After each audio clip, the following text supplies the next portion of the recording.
Fala galera, hoje nós nos encontramos aqui em mais uma videoaula para vocês. E hoje a aula vai ser sobre patologias do intestino grosso. Para isso então, eu trouxe esse modelinho sintético aqui para vocês, no qual vocês podem acompanhar as principais patologias que atingem aí o intestino grosso. Então, lápis e um caderno na mão para acompanhar todas as informações. Roda a vinheta! Um modelo didático aqui muito interessante, né, no qual representa as partes do intestino grosso, por exemplo, seco, colo ascendente, colo transverso, colo descendente, sigmoide, reto, daí o canal anal, ok? Então, ali anexo ao seco nós temos o apêndice. Então vocês podem estar observando aí pelo apêndice que ele está bem vermelho aqui no caso, né? Então bem vermelhinho. Isso indica o quê?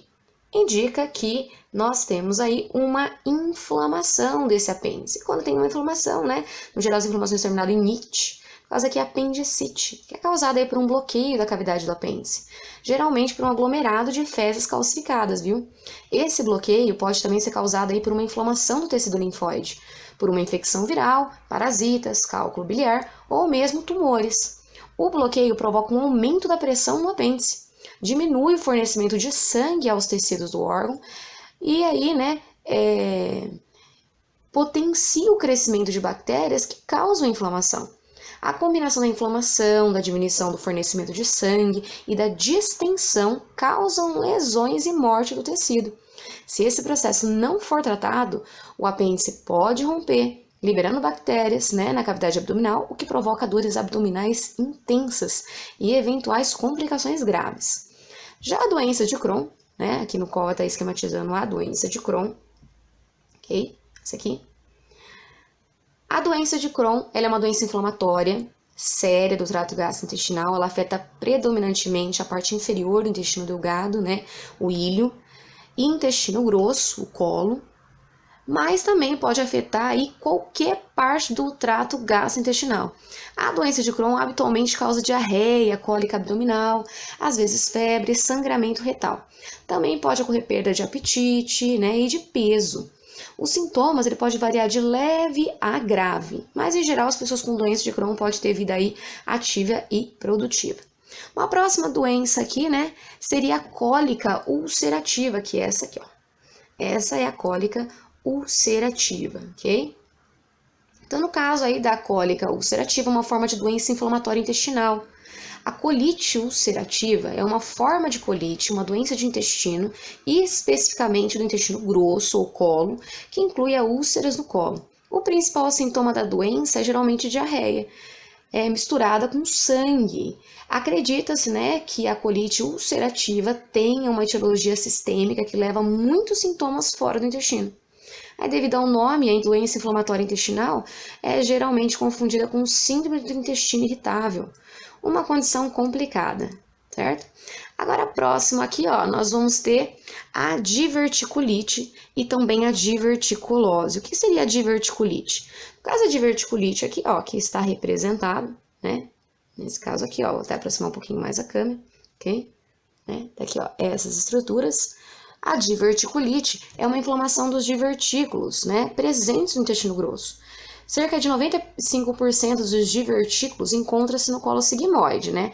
Uma parte aí, aqui no caso é o colo transverso, mas a maior parte é lá no sigmoide. E aí, então, a diverticulose já, né, é uma doença diverticular, é uma doença estrutural da parede intestinal, que pode, como consequência, aí, né, uma inflamação local, dar a diverticulite, que seria essas daqui, ó, né? A diverticulose provoca a diverticulite. A diverticulite ela é mais frequente em obesos, sedentários, tabagistas e maiores de 50 anos. O divertículo, né, é uma herniação ou projeção, né, saculiforme da mucosa através da massa muscular, geralmente do colo. Então, aqui, ó, a protusão aí ocorre frequentemente no ponto em que a artéria nutriente atravessa a massa muscular, interrompendo aí a integridade da parede do colo. A diverticulose afeta principalmente o colo sigmoide. Nesse caso aqui nós estamos falando do colo transverso. Isso pode ser devido aí a uma maior necessidade, né, de intensas contrações musculares pelo colo sigmoide, se fosse lá. Assim, as contrações aí de maiores amplitudes, combinadas com a presença de fezes constipadas, resultam aí no aparecimento desses divertículos, ok? Então, a diverticulite seria essas inflamações, né? E aqui, então, as saculações, a diverticulose, ok?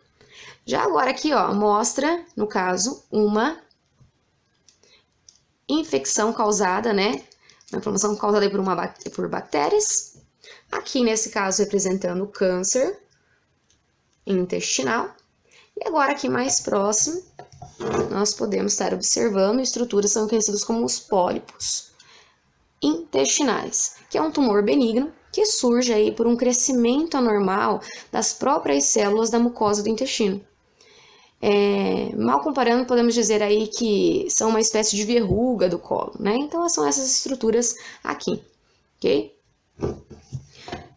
Então, basicamente, aí nós temos essas patologias. Se vocês gostaram da videoaula, não esqueçam, curte os nossos vídeos e também se inscreva no nosso canal. Ativem o sininho para acompanhar as próximas videoaulas. Até lá!